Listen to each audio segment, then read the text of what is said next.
Hong Kong match সামনে রেখে জাতীয় স্টেডিয়ামে গা গরম শুরু করেছেন জামাল জায়ানরা। এশিয়ান কাপ বাছাই পর্বের ম্যাচটাকে এখন অনেকেই দেখছেন ডু অর ডাই লড়াই হিসেবে। বাংলাদেশ কোচ হাবিয়ের কাভরেরা শুরু থেকেই চোখ রেখেছেন নতুন মুখের দিকে। যুক্তরাষ্ট্র প্রবাসী ২১ বছর বয়সী ডিফেন্ডার জায়ান আহমেদকে এবার পরখ করে দেখতে চান তিনি। সদ্য অনূর্ধ্ব ২৩ দলে দুর্দান্ত খেলা এই তরুণকে বাংলাদেশের ভবিষ্যৎ ভরসা মনে করছেন কাভরেরা। সিঙ্গাপুরের বিপক্ষে ম্যাচে সুযোগ কাজে লাগানো যায়নি, তাই এবার আটঘাট বেঁধে প্রস্তুতি সারতে চাইছেন কোচ। ৯ অক্টোবর ঢাকায় আর ১৪ অক্টোবর হংকংয়ে এই দুটি ম্যাচই বাংলাদেশের ভাগ্য গড়ে দিতে পারে। আর বাংলাদেশ অধিনায়ক জামাল ভুঁইয়ার চোখ এখন শুধুই সামনের দিকে। তিনি সতীর্থদের মনে করিয়ে দিয়েছেন ঢাকার ম্যাচে জিততেই হবে, না হলে আর সুযোগ থাকবে না।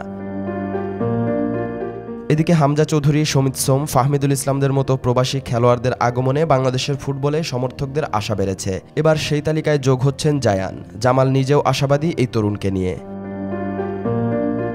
সবশেষ কোচ কাভরেরা বলছেন, এখন শুধু অনুশীলন নয়, গোল পাওয়া আর গোল আটকানো, এই দুই জায়গাতেই সফল হতে হবে বাংলাদেশকে।